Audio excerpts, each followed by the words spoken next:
Good morning, party people. It is Will. It is Saturday. I have made a little bit of progress yesterday. It was another one of those days yesterday where I didn't do a whole lot of videotaping because I needed to do a whole lot of work instead. So let me show you what I got done. Here is the latest. This is going to be the kind of the station. As you can see, I was out here this morning with I put up a little chair and a table just so I could drink coffee and admire my work. So anyway, this is the station, right? Here's the lift hill. I've got it kind of where I think it's gonna stay. There's the wild mouse turn up top. Here's the first scary drop. Whee! And then here's the first bank turn, 45-degree bank turn, up and over the bush, which I managed to achieve. And then there's around the super overbanked turn, and it stops right here at the moment, and then it'll go back around there and back to the station. Today what I'm gonna do is work on wooden supports. This is wood support day because without support, here's a fun thing to do. I'll show you. Without support, if you just wiggle the track the littlest bit, it's really, it doesn't look like the kind of thing you'd want to ride, right? So it gets very wobbly. So I'm going to work on wooden supports for that today. And if I'm feeling ambitious, the other thing that I'm going to try to do today is I'm also going to try to get that beautiful red seat bolted to the cart and see if we can get the supports and just roll the cart down the track, even not with a passenger or anything. We won't get there today, but if I can get the cart set up to where we can just roll it down the track, that'd be pretty awesome. So that's the plan. I'm gonna get started right now. I'm not gonna lie,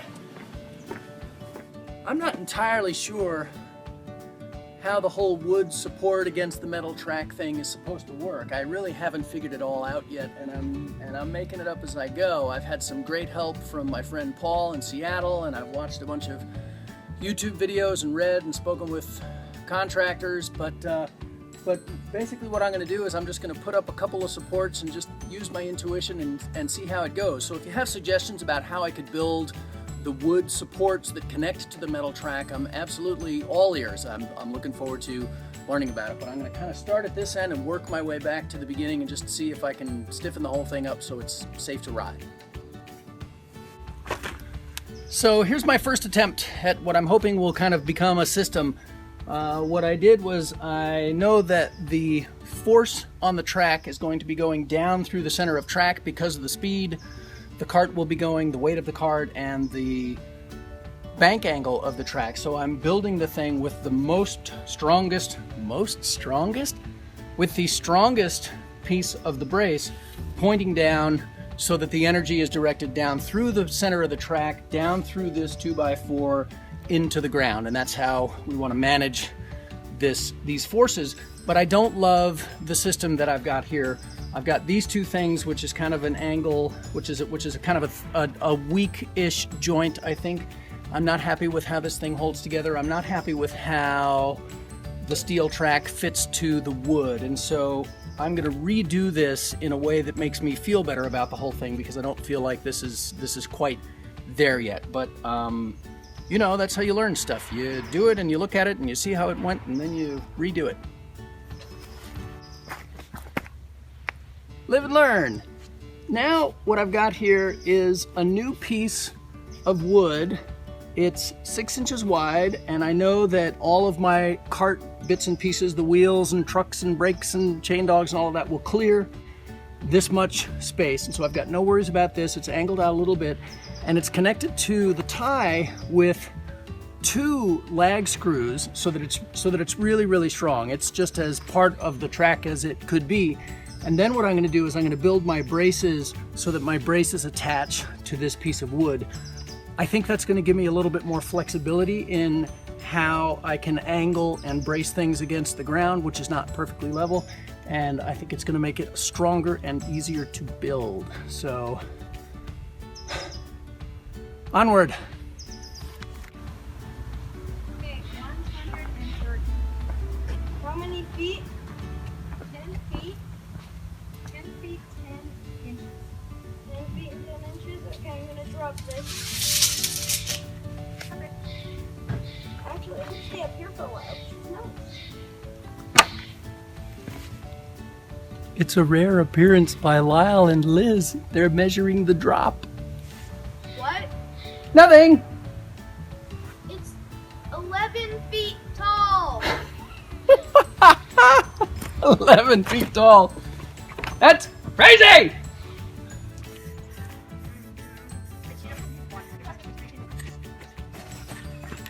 It's important to paint everything, especially if you think it's gonna rain.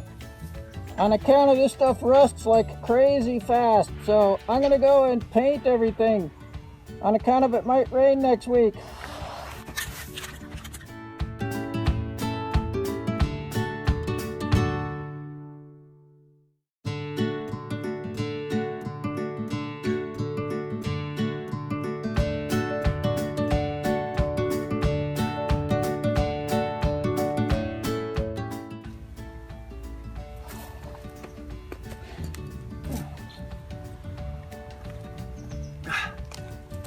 Okay, that is about all I think I can do for the day. Give you a quick peek at what's happened here.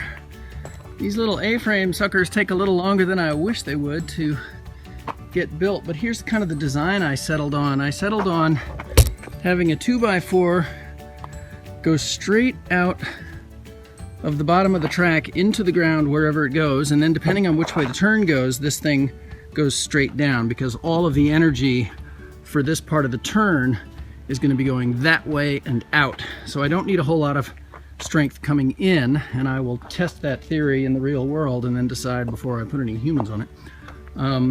So that's kind of how I ended up building that. This is a place where the track connects, and so I've got that piece set up that way.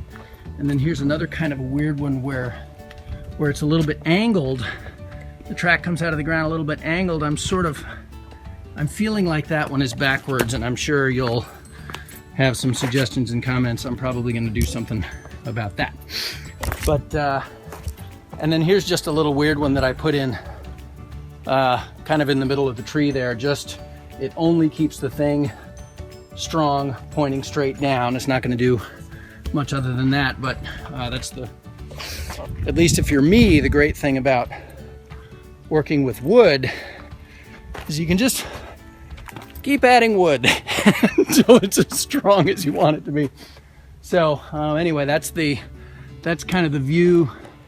That's the view of the yard right now. And then like I said before, I put a little paint on it just to keep things from getting rusty. That return section in the back that's still just raw steel. I'm just gonna see if I can fit that into the garage so that I don't have to do anything else today, because I got other projects going on.